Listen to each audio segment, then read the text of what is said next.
famous for digging? Money. I didn't know how to do anything else.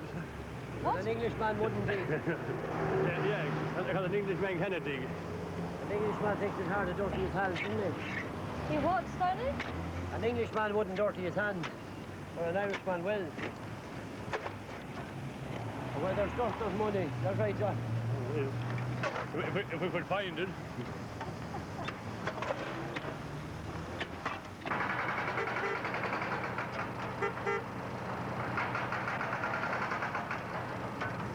So we're not doing this work because we've no choice. We're doing it because we want to do it, because we enjoy doing it, and because we're making money at it.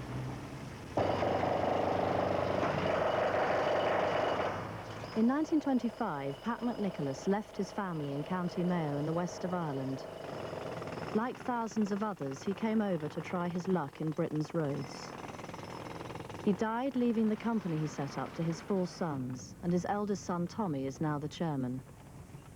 The McNicholases of Bahola, County Mayo, had a 12-acre smallholding. They had 11 pigs, a dozen cockerel, a horse, 3 cows and an ass.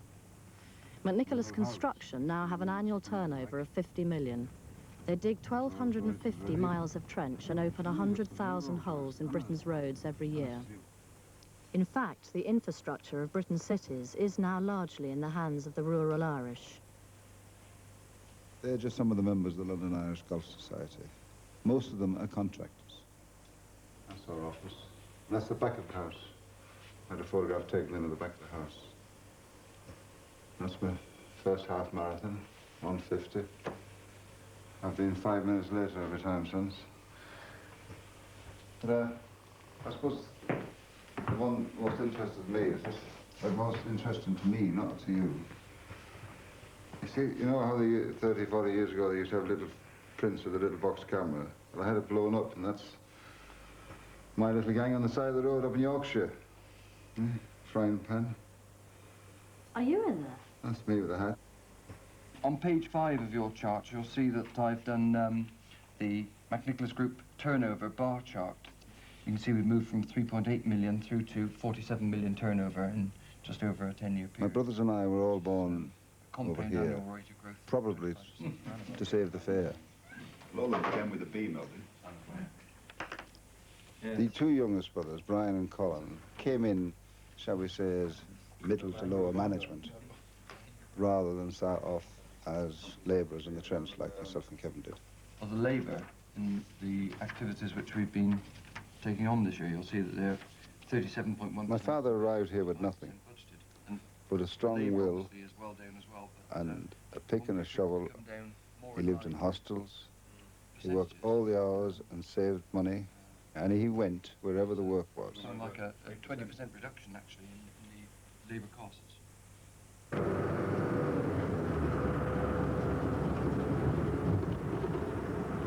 6 o'clock.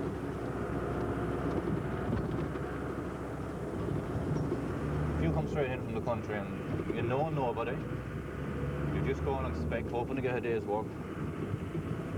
It's the only place you can go.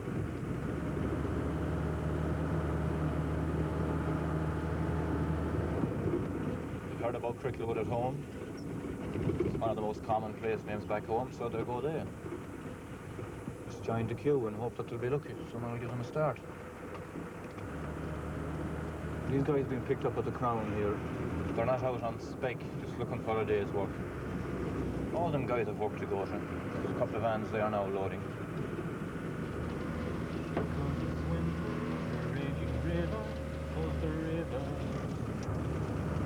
This is McNicholas's pick-up place. Nobody here yet.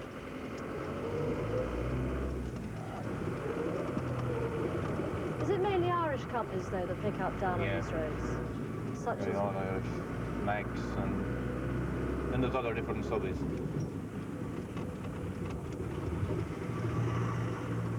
This is Mag's pick-up place along here. What can we do? Coming back to what else can we do? I don't disapprove of the hiring fare, if you want to call it a hiring fare. There is some guys that will get ripped off, some cowboy subbies there, but the majority of them will get a day's work and they'll get their day's money at the End of the day, probably get a couple of weeks' work if they're lucky. At the moment things are slack, there isn't that much happening. Work is eased off. You can expect to get between 200 to 300 quid a week if you're picked up on the Broadway. But if you went full-time with the firm, got to learn a bit of a trade, they could double that. And then, depending on what they were doing, they could even triple it. What do they actually look for, the service that go by? The first thing you look for is to see if he's wearing working boots. Not going to be a lot of good in a pair of runners if he's out digging or something. If he's dressed like a worker, like a grafter. And he must have the boots. But how do you tell if a fresh face is a good worker or not? Don't. Just bring them out for a day or so and see how they are.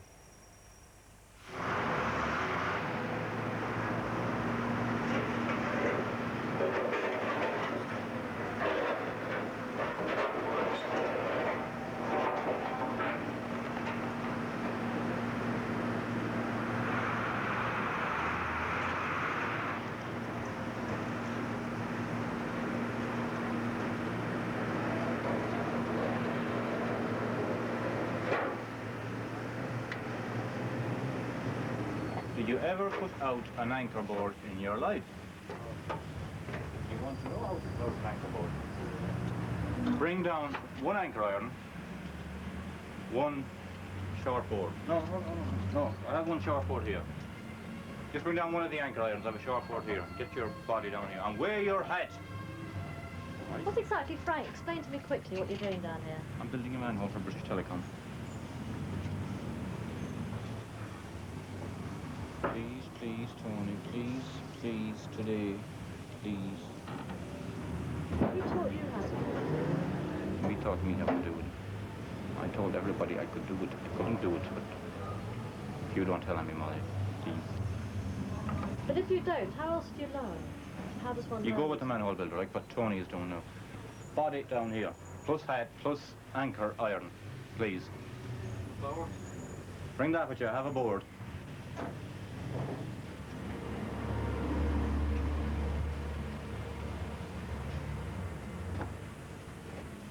I'm going to make a manhole builder over you, because the last thing I do. Depends if he wants to be a manhole builder. Where's your hired hat? Where I look at Z box or something. Left it up there. I don't see why you have to buy one of this thing and you don't.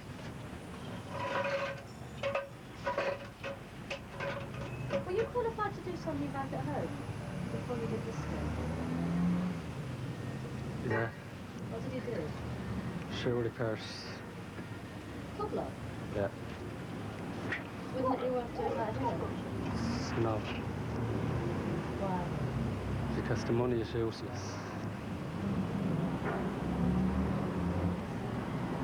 7 years trying it. Gone down the train, yeah. I was walking before I came back here. But I can make more here in 2 days than I can make in a week at home. That's what you have to take into consideration. I was told once to treat London as a prison. Do your time, make your money and get out.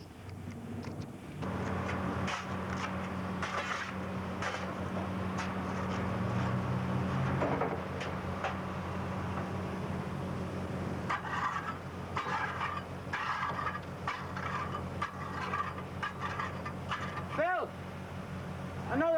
Another foot down.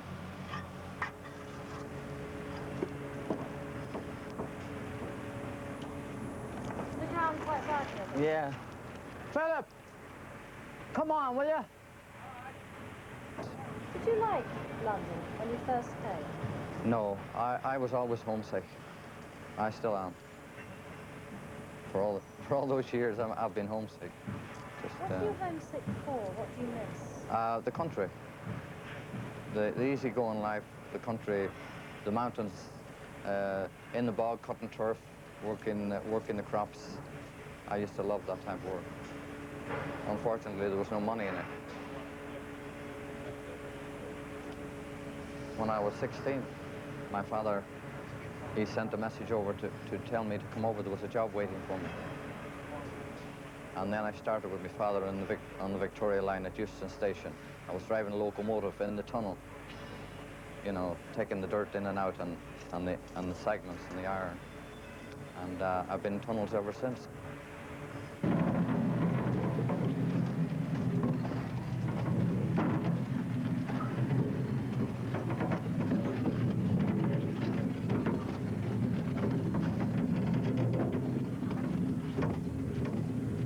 You don't know what to expect when you come underground into a heading like this, you know.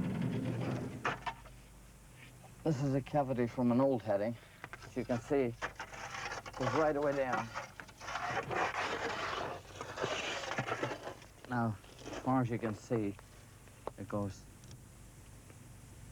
under the streets of London. It's all tunnels with either sewer pipes or telecom cables or water, you know. There's lots of tunnels. Best of sound out here.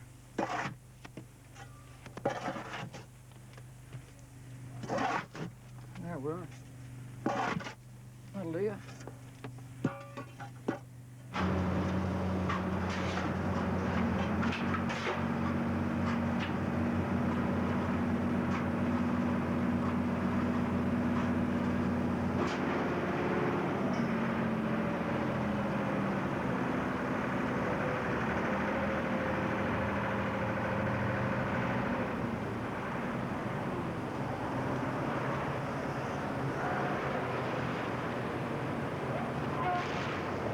Time on the Broadway.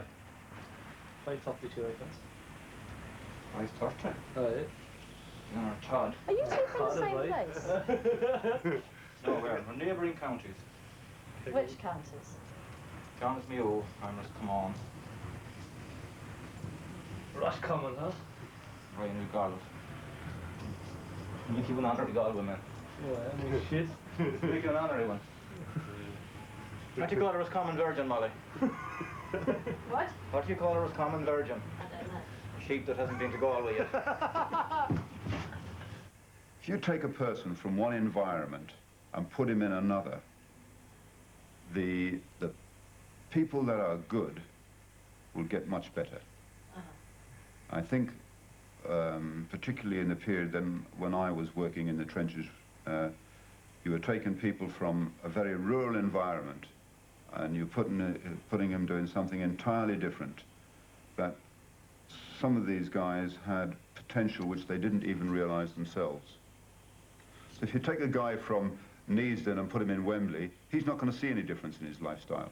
But you take a person from a very tough background in the west of Ireland and put him into central London, quite often there's a potential there which he didn't know himself existed. Yeah, but I don't mind taking hassle. I want results. Some guy out there needs discipline or some gang or whatever. If we've hit cables that's damaged, we need some action taken on it. So I want Louis to get back in touch with you this afternoon and tomorrow morning and try and get it sorted out. I certainly don't want it to fall apart because he's going on holiday. All right then, Sean? See you. Just make another call. Yeah, there's one lazy guy, I mean, an in-between bloke, you know. These youngsters, they all seem to want to do it instantly. If they don't sort of get the pot of gold the first 6 months, they criticise the country, say the country's no good, like it was all a myth. They don't give it a chance. What are your school friends doing now, the ones back in Ireland? One of them's a grave digger. Just trying to think. Mainly a couple on the farm and work on the inherited the father's farm and the farm, and the majority, you know, the vast majority would have emigrated.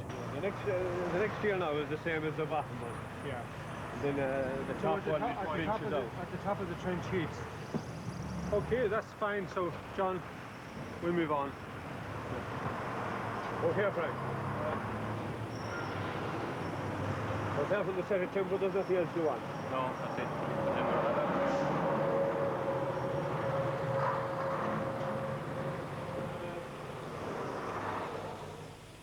Do you have any ambition, like to do something, in an ideal world, what would you do and where would you live?